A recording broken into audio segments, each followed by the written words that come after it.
آپ نہیں سمجھتے، فوجی اسٹیبلشمنٹ آپ کی جس کے آپ غلام ہیں وہ نہیں سمجھتے.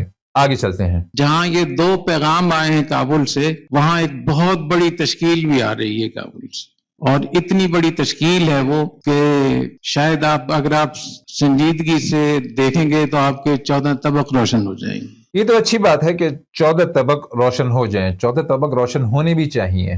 تشکیل آ نہیں رہی بلکہ تشکیل موجود ہے. آپ کی اطلاع کے لیے عرض ہے، تشکیل پاکستان میں اپنے وطن میں مجاہدین موجود ہیں جو کہ اسلامی نظام کے نفاذ کی کوشش کر رہے ہیں اور اس ظالم فوجی اسٹیبلشمنٹ کے ظلم سے اپنا دفاع کر رہے ہیں، اور انشاءاللہ اس میں کامیاب ہوں گے. باقاعدہ سپریم کورٹ تشکیل دی ہے، ہائی کورٹ تشکیل دی ہے، سیشن کورٹ تشکیل دیا ہے، اور اس کے لیے ججز کا بھی اعلان کر دیا ہے انہوں نے کہ اس میں فلاں جج ہوگا، فلاں جج ہوگا، یہ چیف جسٹس ہوگا یا فلاں. جی یہاں پہ محترم غلط ہیں. پاکستانی طالبان نے جو اپنا نظم تشکیل دیا ہے اس میں ایک شعبہ دارالقضاء کا بھی ہے، اور کورٹس نہیں ہیں. سپریم کورٹ نہیں ہے، سیشن کورٹ نہیں ہے، یہ کورٹس نہیں ہیں بلکہ دارالقضاء ہے، اور اس کے شعبے ہیں، اور اس کی اصطلاحات بھی وہی ہیں جو کہ اسلامی اصطلاحات ہیں.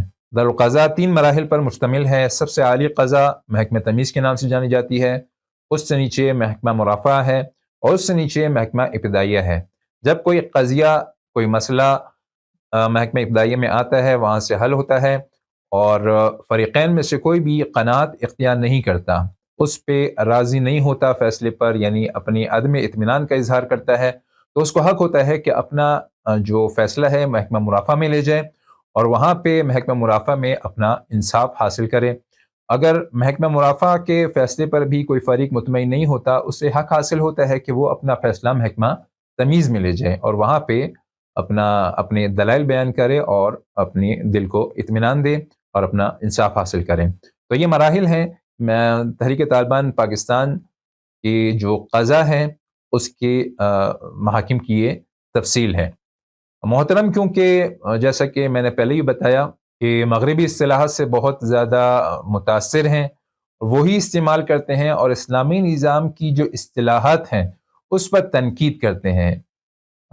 براہ راست اسلامی نظام کے مطالبے پر بھی تنقید کرتے ہیں. اس پر بھی خفا ہیں کہ یہ لوگ اسلامی نظام کا مطالبہ کیوں کرتے ہیں. خود تو کرتے نہیں ہیں، اور جو لوگ کرتے ہیں تو ان کی بھی مخالفت کرتے ہیں. محترم، تو پاکستانی طالبان کے نظم میں نہ کوئی کورٹس ہیں اور نہ کوئی ججز ہیں، بلکہ دارالقضاء ہے اور اس کے قضات ہیں، قاضی ہیں جو کہ شریعت کی بنیاد پر فیصلے کرتے ہیں. آگے چلتے ہیں. افغانستان کی طرز پہ پاکستان میں 37 صوبے بنا کر ان صوبوں کو کیسے چلایا جائے گا، ان صوبوں کے اوپر صوبائی وزارتیں کون کون سی ہوں گی، ریاستیں کون کون سی ہوں گی، تو اس کی پوری تشکیلات ہیں. 455 لوگوں کو عہدے دیے انہوں نے، اور ان 455 لوگوں میں جو مین لوگ ہیں، جو رئیس ہے یا والی ہے، یہ سارے کے سارے افغانستان کے لوگ ہیں، اس میں پاکستانی نہیں ہیں. جی یہ بھی بالکل جھوٹ بولا ہے کہ یہ تمام مسئولین افغانی ہیں، پاکستانی نہیں ہیں. تو پہلے تو یہ بات ہی جھوٹ ہے. جتنے بھی مسئولین ہیں سب کا تعلق پاکستان سے ہے، پاکستان کے رہائشی ہیں، وہیں پیدا ہوئے، وہیں پلے بڑے ہیں اور وہیں پہ موجود ہیں اور اپنی دینی خدمات ادا کر رہے ہیں. تو ایک بات تو یہ کہ یہ جھوٹ ہے. دوسرا، اگر یہ سچ بھی مان لیا جائے کہ یہ تمام افغانی ہیں تو اس میں شرعاً برائی کیا ہے؟ آپ یہ بتائیں کہ اگر پاکستانی نہیں ہیں، افغانی ہیں، تو اس میں برا کیا ہے؟ آپ کو تو یہ سوال اٹھانا چاہیے کہ یہ مسلمان ہے یا نہیں. تو الحمدللہ یہ تمام مسلمان ہیں، چاہے افغانی ہوں یا چاہے پاکستانی ہوں یا کسی اور ملک کے ہوں. اس سے مسئلہ کیا ہے؟ شریعت تو اس پر کوئی پابندی نہیں لگاتی ہے. ابو بکر رضی اللہ عنہ مکہ کے تھے، مکہ میں پیدا ہوئے، وہیں پلے بڑے، ہجرت کر کے مدینہ آئے، مہاجر تھے مدینہ میں، لیکن وہیں پہ خلیفہ بنے اور مدینہ کے بھی حاکم تھے. عمر رضی اللہ عنہ مکہ کے تھے لیکن مدینہ میں رہتے ہوئے اپنی پوری خلافت کے جتنی انہوں نے 22 لاکھ مربع کلومیٹر کے حاکم تھے، تو کبھی کسی نے یہ نہیں کہا کہ یہ تو مکی ہیں، مکہ کے رہنے والے ہیں، تو یہاں پہ ایران کے اور مصر کے یہ حکمران کیسے بن گئے؟ تو یہ سوچنے کی بات ہے. تو یہ بھی آپ کی ایک غیر شرعی بات ہے، پروپیگنڈا ہے. آگے چلتے ہیں. اور 455 میں سے بمشکل 55 لوگ ایسے ہوں گے جن کے ساتھ مولوی نہیں ہے، ورنہ سارے حافظ، قاری، مولوی، مفتی، مولانا ہے۔ جی اب محترم کو اس سے بھی چڑ ہے، اور یہ بات بھی بری لگ رہی ہے کہ ان کے ناموں کے ساتھ مولوی، قاری، حافظ، مفتی، شیخ کیوں لگا ہوا ہے؟ تو یہ سوچنے کا مقام ہے۔ آپ کو تو اس کی تعریف کرنی چاہیے کہ الحمدللہ ماشاءاللہ یہ تمام لوگ دینی لوگ ہیں اور اس پر فخر کرتے ہیں کہ میں مولوی ہوں اور میرے نام کے ساتھ مفتی لگا ہوا ہے، شیخ لگا ہوا ہے۔ تو آپ کا کیا خیال ہے کہ ان کے ساتھ کیا لگا ہونا چاہیے تھا؟ انجینئر لگا ہونا چاہیے تھا، کوئی اور مغربی نظام کی اصطلاح لگی ہونی چاہیے تھی، جج لکھا ہونا چاہیے تھا، یا کیا لکھا ہونا چاہیے تھا؟ آپ کیا چاہتے ہیں؟ تو اب آپ کو مولوی کے نام سے بھی چڑ ہو گئی ہے، مفتی کے نام سے بھی چڑ ہو گئی ہے، تو آپ نے اپنے نام کے ساتھ مفتی کیوں لگایا ہوا ہے؟ یا شاید یہ پہلے سے لگا ہوا ہے، اب آپ اس پر پشیمان ہو گئے ہیں لیکن ہٹا نہیں سکتے اپنے نام کے ساتھ، ورنہ آپ اپنے نام سے بھی مفتی ہٹا لیتے ہیں۔ یا للعجب، آگے چلتے ہیں۔ ایک تیسری اطلاع بھی ہے جو میری ذاتی جو اطلاع ہے، جو میری جو معلومات ہیں۔ یاد رکھیں کہ جب بھی مفتی عبدالرحیم یہ کہے کہ مجھے فلاں مولانا صاحب نے بتایا ہے، فلاں شخص نے مجھے بتایا ہے، یا فلاں ہائی ویلیو پرسن نے مجھے یہ بات بتائی ہے، تو سمجھ لیں اور تیار ہو کے بیٹھ جائیں کہ اب ایک بہت لمبی چھوڑنے والے ہیں اور بہت بڑا ایک جھوٹ گھڑنے والے ہیں۔ تو یہ ایک ان کا طریقہ ہے کہ جب بھی بولتے ہیں کہ مجھے یہ بات پہنچی ہے، میرے سورس نے بتایا ہے، تو یہ ایک بہت بڑا جھوٹ اشکارا کرنے والے ہوتے ہیں۔ اور اس کی بہت بڑی وجہ یہ ہے کہ افغانستان کی جو طالبان کی حکومت ہے وہ 100% مذہبی حکومت ہے، اس میں کسی غیر مولوی یا غیر طالب کا کوئی گزر ہی نہیں ہے، بالکل وہ کسی عہدے پر رہ نہیں سکتا۔ تو آپ کو تو خوش ہونا چاہیے کہ ایک مذہبی حکومت ہے، ایک سیکولر حکومت نہیں ہے۔ ان کی فوج سیکولر فوج نہیں ہے، جس طرح کہ پاکستان کی فوج سیکولر اور غیروں کی غلام فوج ہے، امریکہ کی غلام فوج ہے۔ تو آپ کو اس پر خوش ہونا چاہیے، اس کی تحسین کرنی چاہیے، اس کی تعریف کرنی چاہیے، بلکہ مذہبی حکومت نہیں، اسلامی حکومت کہنا چاہیے۔ اسلامی حکومت کہتے ہوئے آپ کو کیوں تکلیف ہوتی ہے؟ مذہبی حکومت کیوں کہتے ہیں؟ مذہبی حکومت تو ہندو حکومت بھی ہو سکتی ہے، کرسچن حکومت بھی ہو سکتی ہے، یا کسی اور مذہب کی بنیاد پر بنی ہوئی کوئی حکومت ہو سکتی ہے، لیکن جب اسلامی حکومت ہوتی ہے تو وہ اسلام کی بنیاد پر ہوتی ہے۔ تو آپ اس کو مذہبی حکومت نہ کہیں بلکہ اسلامی حکومت کہیں۔ اور آپ کو اس پر کیوں تکلیف ہے کہ ان میں تمام قاری ہیں، حافظ ہیں، مولوی ہیں اکثریت ان کی، اور اس میں کوئی عیسائی نہیں ہے، کوئی ہندو نہیں ہے، کوئی قادیانی نہیں ہے، کوئی باطل لوگ نہیں ہیں ان کی حکومت میں؟ تو یہ تو ایک قابل تعریف بات ہے، تو کیوں آپ کو تکلیف ہوتی ہے؟ آپ اسے تنزیہ طور پر کیوں بیان کرتے ہیں؟ آگے چلتے ہیں۔ جب بھی مذہب کے حوالے سے کوئی بات ہوتی ہے، چاہے وہ فتویٰ ہو یا کوئی علماء کرام کا اجتماع ہو یا مذہبی اعلامیہ ہو یا مذہبی تحریکوں کی طرف سے کوئی بات ہو، اس کو بہت اہمیت دی جاتی ہے وہاں۔ تو اچھی بات ہے نا کہ مذہبی جو ایک اعلامیہ شائع ہوتا ہے جس میں اسلام کا رنگ ہوتا ہے، اسلام کی بنیاد ہوتی ہے، تو وہ شائع کرتے ہیں لوگ، تو اچھی بات ہے۔ تو آپ کیا چاہتے ہیں کہ وہاں پہ سیکولر، جس طرح کہ پاکستان میں سیکولر بیانیے کو بھی اجازت ہے، وہ بھی پھلتا پھولتا ہے اور اس کی بھی تحسین ہوتی ہے، جیسا کہ آپ بھی مغربی اصطلاحات، غیر اسلامی نظام کی اصطلاحات اور سیکولر اور لبرل اصطلاحات استعمال کرتے ہیں اور اس کو شائع کرتے ہیں، تو کیا چاہتے ہیں کہ آپ کے وہاں بھی ایسا ہو؟ نہیں، وہاں پہ ایسا نہیں ہو سکتا۔ الحمدللہ وہ اسلامی حکومت ہے افغانستان میں، امارت اسلامیہ افغانستان ایک اسلامی حکومت ہے، وہاں پہ کسی باطل کو، باطل بیانیے کو قوت ملنا یہ ممکن نہیں ہے انشاءاللہ۔ تو اگر آپ کو اس سے تکلیف ہے تو اللہ تعالیٰ آپ کی تکلیف اور بڑھائے اور امارت اسلامیہ کو مزید مضبوط کریں اور اسلامی حکومت کو مزید اللہ تعالیٰ پھیلائے، چاہے آپ کو جتنی بھی تکلیف ہو۔ آگے چلتے ہیں۔ اور اگر ان کے خلاف بات چلی جائے، افغانستان کے طالبان کے خلاف، تو کابل میں اور قندھار میں زلزلہ آ جاتا ہے۔ جس طرح کہ اسلامی حکومت کے مضبوط ہونے پر امارت اسلامیہ کے مضبوط ہونے سے آپ کی فوجی اسٹیبلشمنٹ کے ایوانوں میں زلزلے برپا ہوتے ہیں، کیونکہ انہیں پتہ ہے کہ یہ اسلامی نظام ہے اور یہ کامیاب ہوگا انشاءاللہ، اور اس میں کرپشن نہیں ہے، اس میں ظلم نہیں ہے، اس میں لوگ کی حق تلفی نہیں ہے، تو یقیناً لوگ اس سے متاثر ہوں گے اور اس پورے خطے کے لوگ اس سے متاثر ہوں گے اور مطالبہ کریں گے کل کہ ہمیں بھی یہی نظام چاہیے۔ تو آپ کی فوجی اسٹیبلشمنٹ اس سے ڈرتی ہے کہ پھر تو ہماری یہ مراعات، ہماری عیاشیاں اور ہمارا یہ ظلم یہ سب ختم ہو جائے گا، ہمیں ڈالر نہیں ملیں گے، ہمیں کرسیاں نہیں ملیں گی، تو وہ ڈرتے ہیں اس سے۔ اور آپ کو بھی یہی غم لاحق ہے کہ اگر یہ اسلامی نظام یہ یہاں پہ آ گیا تو میرا کیا بنے گا؟ جی آگے چلتے ہیں۔ ایک تو ایک مذہبی حکومت ہے اور مذہب کے عنوان سے کوئی بھی بات ہوگی تو اس کو وہ بہت اہمیت دیں گے، چاہے وہ نصیحت ہو، چاہے وہ حمایت ہو، چاہے وہ تنبیہ ہو، اس کی بڑی اہمیت ہوتی ہے ان کے ہاں۔ تو اس میں برائی کیا ہے؟ یہ تو ایک اچھی بات ہے کہ لوگ اسلام پسند لوگ ہیں، مذہب پسند لوگ ہیں، تو مذہب کی بات کو، اسلام کی بات کو قبول کرتے ہیں، تو اس میں برائی کیا ہے؟ آپ کو تکلیف کیا ہے اس میں؟ اس تشکیل میں بتاؤں گا کہ بلوچستان کی تشکیل میں جو ٹی ٹی پی کی تشکیل ہے، اس تشکیل میں ایک بہت بڑا آدمی بی ایل اے کا ہے، جو نہ عالم ہے نہ طالب ہے، بالکل ان پڑھ ہے، لیکن ہے وہ خاص ان کا، اور وہی بی ایل اے کے لیے ساری چیزیں لے کر آتا ہے۔ جی اس بات کی وہی اتری تھی مفتی عبدالرحیم پر۔ تو پہلے تو یہ بات سراسر جھوٹ ہے کہ بلوچستان کی تشکیل میں ایک بہت بڑا آدمی بی ایل اے کا ہے۔ بالفرض اگر یہ مان بھی لیں کہ یہ بہت بڑا آدمی یہ بی ایل اے کا ہے، تو اس میں حرج کیا ہے؟ اگر کوئی شخص سچا پکا مسلمان ہے، متقی پرہیزگار ہے، مجاہد ہے، قربانی دینے والا ہے دین اسلام کے لیے، اور وہ پاکستانی طالبان کے ساتھ ہے اور اس تشکیل میں ہے، تو اس میں حرج کیا ہے؟ اگر آپ کے ساتھ، آپ کے مدرسے میں امریکہ کے غلام پاکستانی فوج کے افسر آپ کے ساتھ ہو سکتے ہیں، تو پھر پاکستانی طالبان کے ساتھ ایک متقی پرہیزگار، ایک مسلمان مجاہد شخص جس کا تعلق پہلے بی ایل اے سے تھا، وہ کیوں نہیں ہو سکتا؟ اس میں کیا حرج ہے؟ ایک وزیر نے مجھے بتایا افغانستان میں کہ وہاں میٹنگ ہو رہی تھی، میٹنگ میں انہوں نے ایک بات کی کہ پورا پاکستان اور وہاں کا میڈیا اور وہاں کی حکومت، فوجی بولتے ہیں ہمیں کچھ اثر نہیں ہوتا، جب استاد صاحب بولتے ہیں تو پورا افغانستان ہل رہا ہوتا ہے۔ تو وہ مثال تو آپ نے سنی ہوگی کہ اپنے منہ میاں مٹھو، یعنی استاد صاحب جب بات کرتے ہیں، کوئی لمبی پھینکتے ہیں، کوئی پھول نچھاور کرتے ہیں، تو پورا افغانستان ہلتا ہے۔ تو یہ محترم کی غلط فہمی ہے، ایسا کچھ بھی نہیں ہے۔ محترم کی کوئی اوقات نہیں ہے، کوئی حیثیت نہیں ہے، کسی کو کوئی مسئلہ نہیں ہوتا الحمدللہ، تو بے فکر رہیں، آرام سے بیٹھیں۔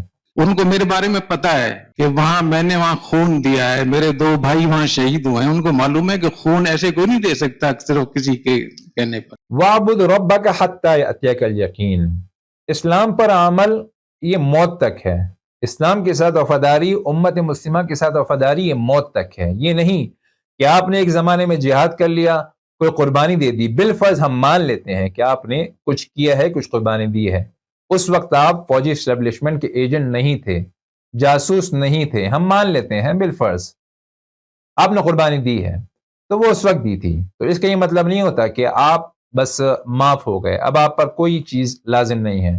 آپ نے اس وقت قربانی دی تھی تو اب آپ پر لازم ہے کہ جس چیز کے لیے قربانی دی تھی، اسلامی نظام کی حاکمیت کے لیے، اسلامی نظام کے لیے، اسلام کے لیے، تو اب بھی اس پر قائم رہیں۔ اب بھی جو اسلامی نظام اللہ تعالیٰ نے عطا کیا ہے، اسلامی حکومت اللہ تعالیٰ نے عطا کی ہے، اس کو مضبوط کریں، اس کی حمایت کریں، اس کی حفاظت کریں۔ آپ تو اپنے بھائیوں کے خون سے بھی غداری کر رہے ہیں۔ آپ کے بھائیوں نے جو شہادت دی تھی، شہید ہوئے تھے، قربانی دی تھی، وہ اس لیے دی تھی کہ یہاں پہ اسلامی نظام نافذ ہوگا، اسلامی حکومت نافذ ہوگی، امتی مسلمہ مسلمان مضبوط ہوں گے۔ تو جب انہوں نے قربانی دے دی اور آپ اب جب ان کی قربانی کی وجہ سے اسلامی حکومت نافذ ہو گئی ہے، تو آپ اس کی مخالفت کر رہے ہیں، اس کو ختم کرنا چاہتے ہیں، اس کے خلاف پروپیگنڈے کرتے ہیں، تو آپ اپنے بھائیوں کے خون سے، ان کی شہادت سے بھی خیانت کر رہے ہیں۔ آگے چلتے ہیں کہ یہ جو بی ایل اے کے لوگ ہیں یا ٹی ٹی پی کے لوگ ہیں، یہ ان کے جنگجو ہیں، یہ ان کے ہرکارے ہیں۔ تو یہ تو بہت فخر کی بات ہے، یہ شیخ ہیبت اللہ کے ہرکارے ہیں، ان کے مامور ہیں، ان کے ایجنٹ ہیں، ایک اسلامی شخصیت کے، ایسی شخصیت کے، ایسے حکمران کے مامور ہیں، ان کے ہرکارے ہیں کہ جو اسلامی حاکم ہیں، حمایت اسلامیہ اسلامی حکومت کا حاکم ہے۔ تو اس پر تو فخر کی بات ہے۔ تمام مسلمانوں کو چاہیے کہ ان کو مضبوط کریں، ان کے ایجنٹ بن جائیں، اسلامی حکومت کو مضبوط کرنے کے لیے اپنا کردار ادا کریں۔ تو یہ لوگ بالکل اسی طرح شیخ ہیبت اللہ کے ہرکارے ہیں کہ جس طرح پاکستانی فوجی اسٹیبلشمنٹ امریکہ کی غلام ہے، امریکہ کے لیے کام کرتی ہے، امریکہ اور اسرائیلی مفادات کے لیے کام کرتی ہے، جس طرح آپ فوجی اسٹیبلشمنٹ کے غلام ہیں، بالکل اسی طرح یہ لوگ شیخ ہیبت اللہ کے مطیع و فرمانبردار ہیں۔ تو اس میں کوئی عار کی بات نہیں ہے، کوئی شرم کی بات نہیں ہے، فخر کی بات ہے۔ الحمدللہ، اللہ تعالیٰ امارت اسلامیہ کو، اسلامی حکومت کو اور مضبوط کرے اور اس کو وسعت دیں۔ آگے چلتے ہیں. افغان وزیر خارجہ کو ہندوستان بھیجا جائے, ہندوستان کی حکومت سے جو ہمارے مراسم قائم ہوں گے وہ ہوں گے, لیکن خاص طور پہ دارالعلوم دیوبند ان کو بھیجا جائے. تو یہ تو بہت اچھی بات ہے کہ مولوی متقی صاحب کو, وزیر خارجہ کو امارت اسلامیہ افغانستان نے دیوبند بھیجا ان کی حمایت حاصل کرنے کے لیے, ان کو اپنے ساتھ ملانے کے لیے. اور یہ تو ایک امت مسلمہ کو مضبوط کرنے کی, متفق کرنے کی اور ملانے کی ایک کوشش ہے. تو اس میں حرج کیا ہے؟ اس میں کیا بری بات ہے؟ تو یہ تو ہونا چاہیے کہ تمام امت مسلمہ جہاں بھی بکھری ہوئی ہے اس سے متحد کر لیں, اسے ایک جگہ مضبوط کر لیں, متحد و متفق کر لیں. تو یہ تو بہت اچھی بات ہے. تو اس میں کیا حرج ہے؟ پھر اس پہ مشاورت ہوئی کہ جو اتنے زیادہ حملے ہو رہے ہیں ٹی ٹی پی کے, تو ہمیں تمام مکاتب فکر کے علماء کو اکٹھا کرنا چاہیے اور دوبارہ سے پیغام پاکستان کی تجدید کرنی چاہیے, اور آرمی چیف خود ان سے بات کریں تاکہ ان کے سامنے صحیح صورتحال سامنے آئے. ہمیں یہ سمجھ نہیں آتی کہ آپ کا حکمران ہے کون, جس کی سماعت کا آپ حکم دیتے ہیں, جس کے ساتھ بیعت کرنے کا آپ حکم دیتے ہیں, آپ کا حکمران ہے کون؟ یا آرمی چیف آپ کا حکمران ہے, یا وزیر اعظم آپ کا حکمران ہے, یا صدر آپ کا حکمران ہے؟ اس منحوس جمہوری نظام میں آپ کا حکمران ہے کون؟ ہمیں تو یہ پتہ نہیں چلتا. اور آرمی چیف کو حق کیا ہے کہ وہ علماء کو بلائے اور ان سے خطاب کرے, ان کو اوامر دے؟ اس کو حق کیا ہے؟ یہ تو آپ کا اگر شرعاً دیکھا جائے تو یہ تو آپ کا جو بھی حکمران ہے اس کا ایک مامور ہے, ایک ادنا مامور ہے کہ جس کا کام یہ ہے کہ وہ دفاع کرے, سرحدات کا دفاع کرے, ملک کا دفاع کریں. اس کو کیا حق پہنچتا ہے کہ علماء کو بلائے, ان کی حمایت حاصل کریں؟ اور بھی دوسری بات یہ کہ علماء کو اس لیے بلایا جا رہا ہے کہ فوج پر حملے تیز ہو گئے ہیں, پاکستانی طالبان کی طرف سے, مجاہدین کی طرف سے فوج پر حملے تیز ہو گئے ہیں, فوج مشکلات میں آ گئی ہے. یہ اس بات پر علماء سے مشاورت کیوں نہیں کرتا, علماء کو اس لیے کیوں نہیں بلاتا کہ پاکستان میں اسلامی نظام کیسے نافذ کیا جائے؟ اس پر کیوں بات نہیں ہوتی کہ پاکستان میں اسلامی نظام کیوں نافذ نہیں ہے, غیر اسلامی نظام یہاں پہ کیوں نافذ ہے, غیر اسلامی قوانین یہاں پر, اسلام سے متصادم قوانین یہاں پر بنتے کیوں ہیں؟ اس پر کیوں مشاورت نہیں کرتا؟ اس کے لیے علماء کو کیوں نہیں بلاتا؟ آگے چلتے ہیں. فیلڈ مارشل صاحب نے جس طریقے سے گفتگو کی, قرآن کی آیتیں پڑھی, حدیثیں پڑھی, علامہ اقبال کے اشعار پڑھے, اور جس طریقے سے انہوں نے استدلال کیا. جی آپ نے سنا, فیلڈ مارشل صاحب نے قرآنی آیات پڑھی, احادیث پڑھی اور پھر استدلال بھی کیا. مجتہد صاحب جو ہیں, مجتہد ہیں, قرآنی آیات اور حدیث سے استدلال بھی کر سکتے ہیں. یہ ایک ان کی کوالٹی بیان کی گئی. اور جو فقہاء نے استدلالات کیے ہیں, فقہ کی کتابیں انہوں نے بھری ہیں, مسائل لکھے ہیں, اسلامی نظام کے وجود کی بات کی ہے, اور وہ معطل ہیں, وہ اجتہادات صحیح نہیں ہیں. صحیح وہ ہے جو فیلڈ مارشل صاحب نے جو استدلال کیے ہیں.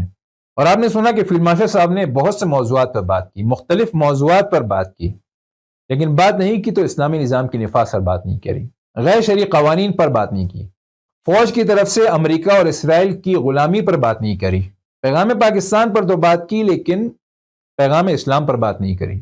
آگے چلتے ہیں. اور جو پہلی شق تھی اس میں یہ لکھا کہ افغانستان کی حکومت بڑی قربانیوں سے ملی ہے, لہذا تمام علماء پر اور تمام عوام پر ان کی اطاعت کرنا, سموتا کرنا, ان کے ساتھ کھڑا ہونا یہ فرض ہے. اگر کوئی ملک افغانستان پہ تجاوز کرتا ہے, حملہ کرتا ہے, تو اس کے خلاف لڑنا وہ جہاد ہوگا اور یہ فرض عین ہوگا. جی بالکل صحیح مسئلہ بیان کیا ہے, ایسا ہی ہونا چاہیے, کیونکہ امارت اسلامی ایک اسلامی حکومت ہے. اس پر کوئی بھی دشمن حملہ کرے تو نہ صرف افغانستان کے مسلمانوں پر لازم ہے بلکہ ارد گرد کے تمام مسلمانوں پر اس کا دفاع واجب ہے.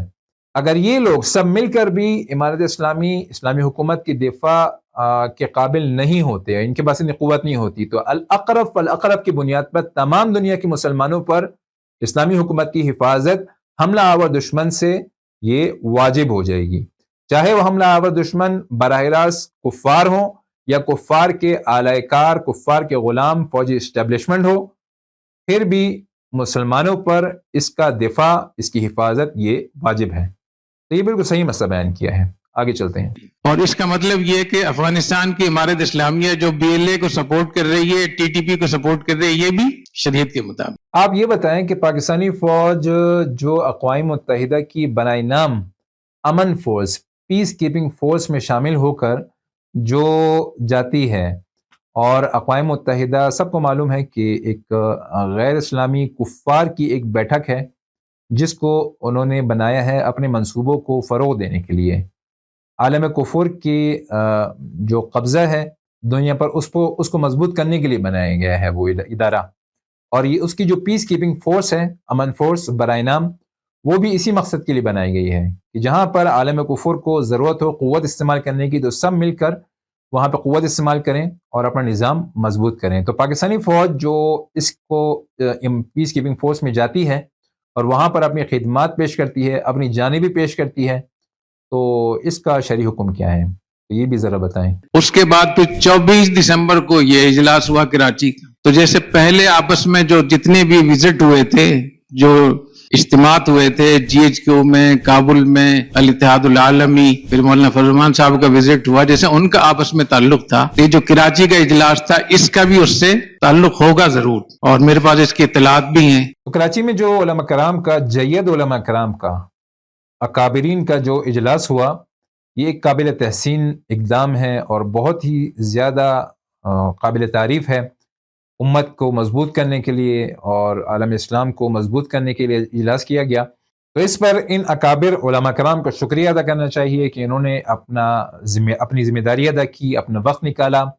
شیخ الاسلام مفتی تقی عثمانی صاحب حفظہ اللہ کا شکریہ ادا کرنا چاہیے، حنیف جالندری صاحب کا شکریہ ادا کرنا چاہیے، منظور مینگس صاحب کا، شیخ جوالدین صاحب کا، ان سب کا، تمام علماء کا شکریہ ادا کرنا چاہیے کہ انہوں نے اپنی دینی فریضہ، علم کا جو تقاضا ہے وہ ادا کیا اور امت مسلمہ کے حق میں بیان دیا، اور یہ بات واضح کی کہ پاکستان میں اسلامی نظام نافذ کیوں نہیں ہے، ہونا چاہیے، اور پاکستان میں جو غیر اسلامی قوانین بن رہے ہیں یہ کیوں بن رہے ہیں۔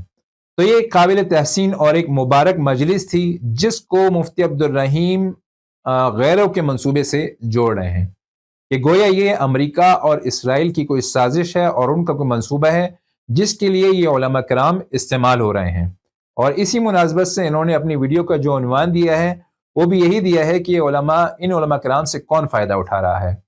تو اس کا مطلب یہ ہے کہ یہ علماء کرام استعمال ہو رہے ہیں نعوذ باللہ امریکہ اور اسرائیل کے لیے، اور مفتی عبدالرحیم اور اس کی فوجی اسٹیبلشمنٹ یہ حقیقی اسلام کے خدمتگار ہیں۔ آگے چلتے ہیں۔ تو دیکھیں افغانستان میں یہ 3 بیانات کو لے کر پوری اتنی بڑی جو کانفرنس تھی ہمارے اکابر کی، ہمارے علماء کرام کی، اس کو سارا اس طرف پھیر دیا گیا کہ خارجیت کی بات بھی صحیح نہیں ہے، اور قوم پرستی اور عصبیت اور جاہلیت کی بات صحیح نہیں ہے، وہ بھی مجاہد ہیں اور شہید ہیں، اپنا دفاع کر رہے ہیں، اور یہ اسلامی حکومت نہیں ہے۔ اسلامی حکومت ہوتی تو ہم کہتے کہ یہ مسلح تحریک بغاوت ہے۔ جی بالکل ایسا ہی ہے۔ آپ کے تمام پروپیگنڈوں کو علماء کرام نے، اکابرین نے مسترد کر دیا ہے کہ آپ کی خارجیت کی بات بھی صحیح نہیں ہے، غلط مسئلہ بیان کرتے ہیں، اور پاکستان میں اسلامی نظام بھی نافذ نہیں ہے۔ تو جو لوگ اسلامی نظام کی کوشش کر رہے ہیں اور ان غلاموں کو ملک سے در بدر کرنے کی اور ان کو ہٹانے کی کوشش کر رہے ہیں وہ بالکل حق پر ہیں، مجاہدین ہیں اور ثواب کے مستحق ہیں۔ اور وہاں لوگوں نے بتایا کہ یہاں 3 دن سے ایک جشن ہے کابل میں کہ لوگ اپنے کام چھوڑ کے اسی پہ لگے ہوئے ہیں کہ کتنا بڑا کام ہو گیا، کتنی بڑی ہماری حمایت ہوگی۔ بالکل یہ خوشی کی بات ہے اور جشن کی بات ہے کہ الحمدللہ علماء کرام، اکابرین یہ اسلامی نظام کے ساتھ ہیں، اسلامی حکومت کے ساتھ ہیں، اور آپ کے ساتھ اور آپ کی غلام فوجی اسٹیبلشمنٹ کے ساتھ نہیں ہیں۔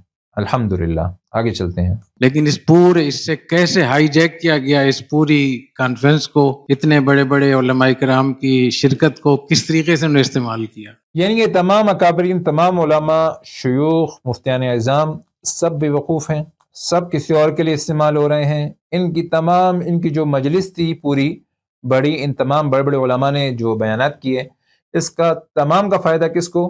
کسی اور کو پہنچ رہا ہے، یہ لوگ استعمال ہو رہے ہیں۔ یا للعجب، آگے چلتے ہیں۔ مولانا فضل الرحمان اس ویڈیو میں کہتے ہیں کہ اسلام کو خطرہ پاکستان کی فوج سے ہے۔ انہوں نے دعویٰ کیا ہے کہ مدارس کو خطرہ ہندوؤں یا انگریزوں سے نہیں بلکہ اپنے ہی مسلمانوں سے ہیں۔ اب دیکھتے ہیں کہ ہیرا منڈی والے اور دال والے کیا کہتے ہیں۔ کتنے سخت الفاظ ہیں، یہ اتنے بڑے آدمی کے پیج پہ لکھا ہوا ہے۔ پہلی بات تو یہ کہ یہ مولانا فضل الرحمان کا اپنا صفحہ نہیں ہے، اور دوسری بات یہ کہ آپ کے پلیٹ فارم سے جو شائع ہوتا ہے، جو فتوے لگتے ہیں مسلمانوں پر خارجیت کے اور گمراہی کے، اس پر بھی ذرا توجہ کرنے کی ضرورت ہے۔ تو اس شخص کے جھوٹ اور کذب بیانی آپ لوگوں کے سامنے ہیں۔ اب آپ خود، ہر عقل والا خود فیصلہ کر سکتا ہے کہ یہ کس شخص کے مفادات کے لیے کام کر رہا ہے اور اسلامی حکومت کے خلاف ہے، اسلامی نظام کے خلاف ہے۔ نہ صرف یہ کہ خود اسلامی نظام کے نفاذ کی بات نہیں کرتا، بلکہ جو لوگ اسلامی نظام کے نفاذ کی بات کرتے ہیں، اسلام کو مضبوط کرنے کی، امت مسلمہ کو مضبوط کرنے کی کوشش کرتے ہیں، ان کے بھی یہ خلاف ہوتا ہے، ان کے خلاف پروپیگنڈے کرتا ہے، ان کے خلاف مختلف جھوٹ بولتا ہے۔ تو اس سب صورتحال کو دیکھ کر انسان خود فیصلہ کر سکتا ہے۔ مفتی عبدالرحیم کے متعلقین کو بھی سوچنا چاہیے کہ اس شخص کی ٹرین اسلام آباد کی طرف تو جا رہی ہے لیکن اسلام کی طرف نہیں جا رہی۔ تو اللہ تعالیٰ سمجھنے اور عمل کرنے کی توفیق عطا فرمائے۔ وآخر دعوانا الحمدللہ رب العالمین۔